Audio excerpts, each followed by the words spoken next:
Hi, I'm Tony, and welcome to my channel, Watch Time LA.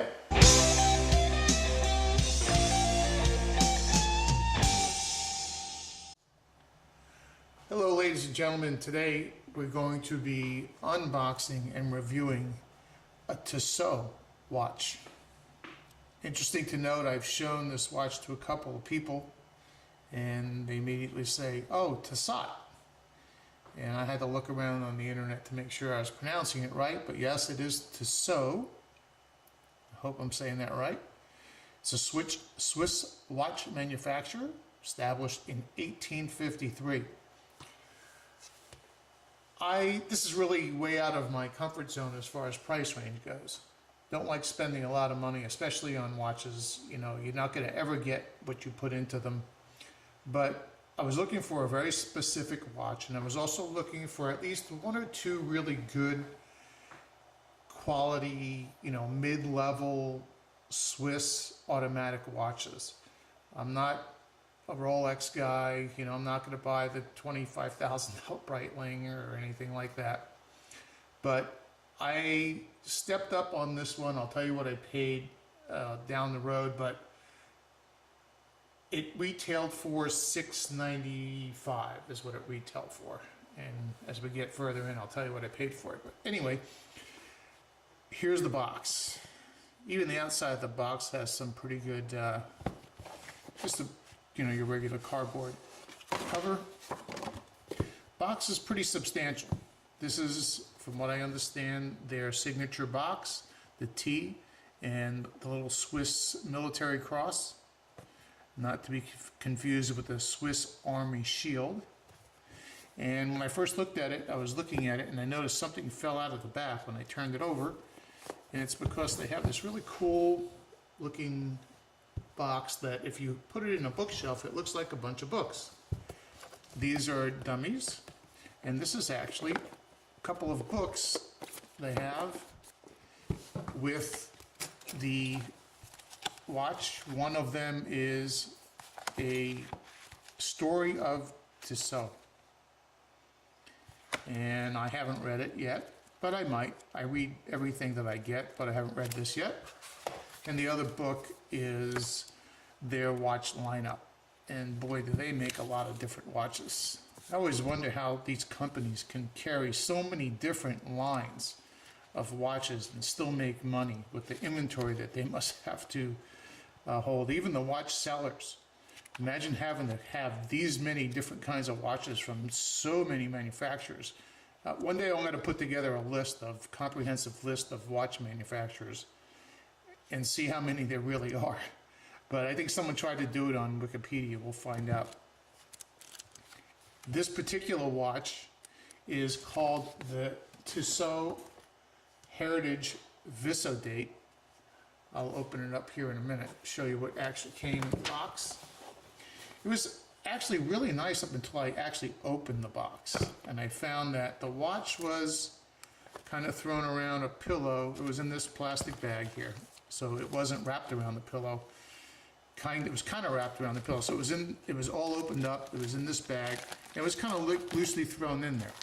So it wasn't, the presentation was really poor, and I don't know whether there's someone been in this box or not, but even you'll see here that the watch doesn't, the pad doesn't hold the watch in at all. Just was kind of, this is basically how I found it. So I was pretty disappointed in that.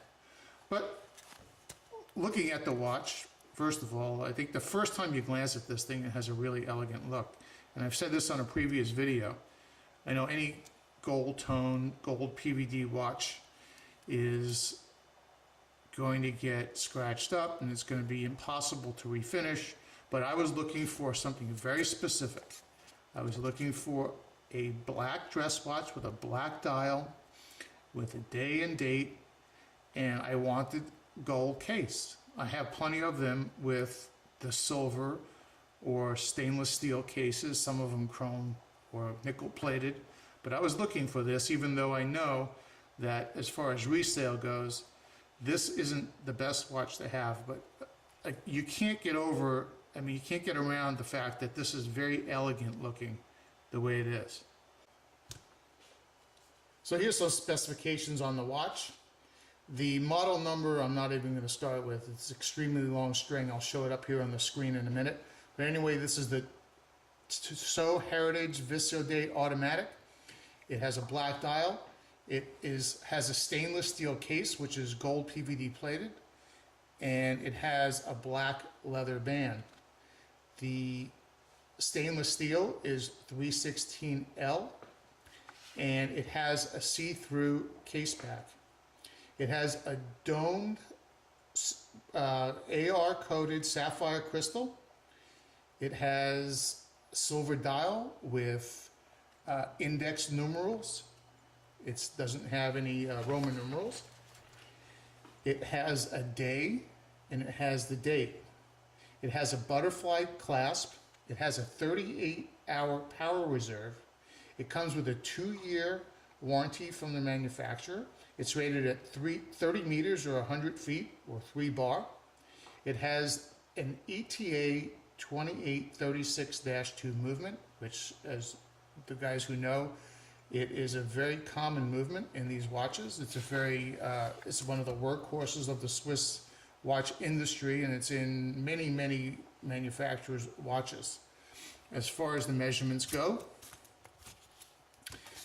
we have on paper 40 millimeters, and in reality, let's see. Yep, 40 millimeters. With the crown, we have about 43, and case thickness with the dome is 11.9, and they're calling it 11.6. Now, this is not a really expensive caliper. This is one of those cheapo Harbor Freight ones, and I do have a really nice one that's extremely accurate, but I don't use it because it has metal forks, and I don't want to scratch anything. These are just very soft plastic and not going to damage anything. As far as the band goes, they actually call it brown on the website, but it's 100% black. There's nothing brown about this band.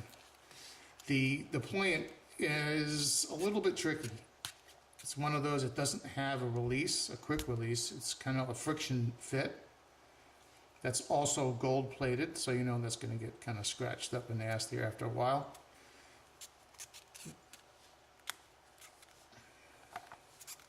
I still have a little bit of the plastic on here. I haven't taken that off yet. Maybe the band clasp is signed, very nicely signed. There's your signature. The crown, also nicely signed. It's raised. Very well done. We have the display case back. I'm going to be opening up the band in a minute and taking that off, and we're going to do a real close-up of inside that thing. It's all stainless steel, like I said. You can see the balance wheel spinning around there. As far as the band, not the best band in the whole world. For this price range, you would think you would get something better. Let me tell you what I'm talking about. When you clasp this thing together, it kind of turns into a box, and it doesn't conform well to the wrist. It almost stands up that way. It's really weird. I've never seen any band do this. I know part of it is because of the way the clasp is, but it came like this. It's very rounded, and it's very square. It sits kind of weird on the wrist. These, you know, you can imagine what it looks like on the wrist. But I assume that after it's worn a while, it's soft enough inside that I'm assuming that eventually it's going to feel much better than it looks. Now give me a minute and I'll take the watch band apart and we'll take a look closer at the back. Okay, here's the back. It's actually very nicely done. You'll see the rotor is probably a Tissot part that they put on there. One of the better ones that I've seen, and at this price range you would expect it. You're going to see a couple of little oddities inside there when we get real close up. Band is signed. It's 20 millimeters. Whatever those numbers mean. And You know, it doesn't say genuine leather, but I'm gonna guess at this price point it is. What's really nice about this watch, what's different about it, is the case. The case is tapered from front to back. I've not seen this particular case configuration before, although I'm sure other watchmakers use it. It's kind of unique. And one other thing that's kind of odd about this watch is it squeaks. That's the watch band going over going in and out of the spring bars and against the back of the case. I've never heard a watch do that before. So you got a little squeak going on there, a little oil. I'm sure that will work itself out. But you can see that very nicely tapered case going across there. Now we're going to get some real close-ups. Okay, so here we are under somewhere between 15 and 20x magnification, and I'm astonished. I made sure that the crystal was clean. Two things I noticed. Number one, it's not AR coated. There's no coating on this thing at all.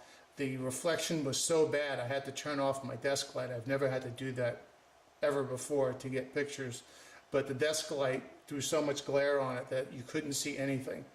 But now that I can see pretty clearly, and you can as well, there's a lot of issues here. I was not expecting to see these hands with as many imperfections as they have. You see them floating around here, there's something here, all the way up and down. Even the date window. I'm not sure what's going on there. Let me see if that's on top or the bottom. Yeah, that's on top, so that's gone. But boy, oh boy, oh boy. All of these have imperfections, or I don't know what they are on there. You can see the obvious scratching. And here, look at this on the second hand. And make sure that's not on the crystal. Nope. It's moving. Here's some more. And let's take a look at that minute hand. Oh boy, it's terrible. Yeah, that I wasn't expecting. It looks like there's some, I don't know whether that's on the dial or, yeah, that was on the crystal. Okay, so that's good. Look at the indices. Sometimes you can tell, well, there's a lot of glare on that one. Let me move.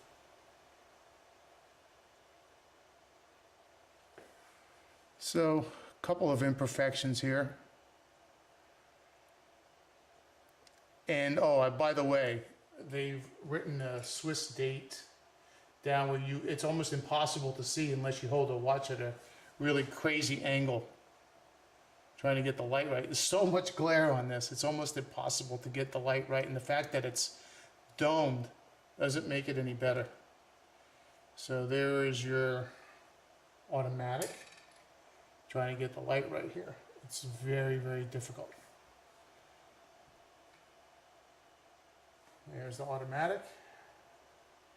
There's no lume on these hands, as you can see. That's obviously applied. And I am going to try this crystal again to see if there's something on here that I'm not getting off. Yeah, so in here we see again some, I don't know, smudges, scratches, I'm not quite sure what we see. And the Visodate word is applied, is painted. The Tissot is applied. I'm not real impressed with the Visodate. If you look at the E over here, you got some, I know they're trying to, it's a serif type font, but it's not very good.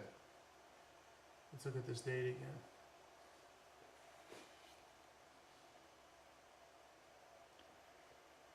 Okay, so again, the glare is so bad, it's so hard to see. All right, so let's focus in on that. Man, look at the, I don't know what that is, if that was done purposely, because it's all the way around the frame of the date. Where can we get this to look a little better? There we go. So the date, actually, the date wheel and the day are actually applied pretty well. The dial itself is textured, but not highly textured. And I'm just trying to get a better look. And there's another one of the indices with some obvious imperfections. And even in the case, actually. Trying to clean it off. Oh, so the case looks actually pretty good. This thing attracts dust like a magnet attracts metal shavings.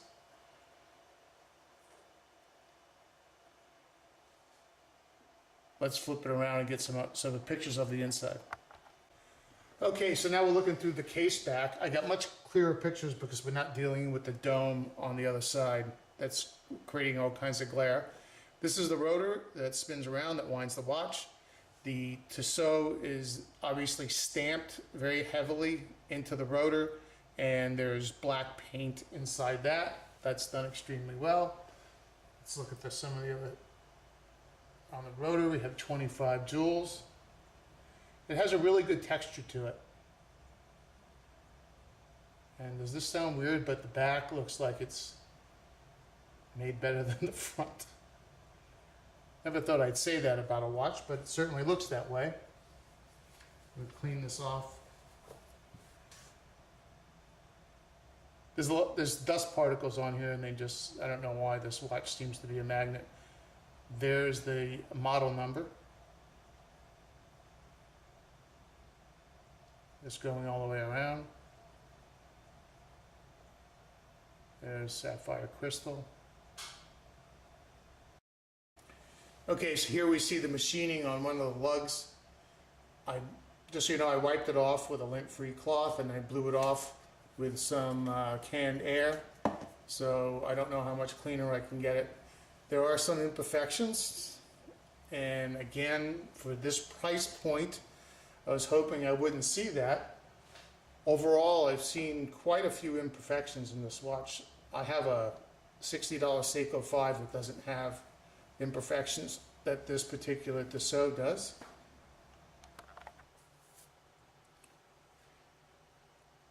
So the review on this watch is, I'm just experiencing these things as you're experiencing them.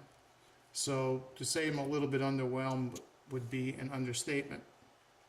Again, the watch is very, very elegant looking. You can't take that away from it. I'm extremely disappointed in some of the quality issues, and I just thought that it would be much better than it is. I was going to do some other close-ups of the movement, but you get the idea. It's an ETA movement. They're all the same. The rest of the movement looks, very well done. Can't fault it anywhere.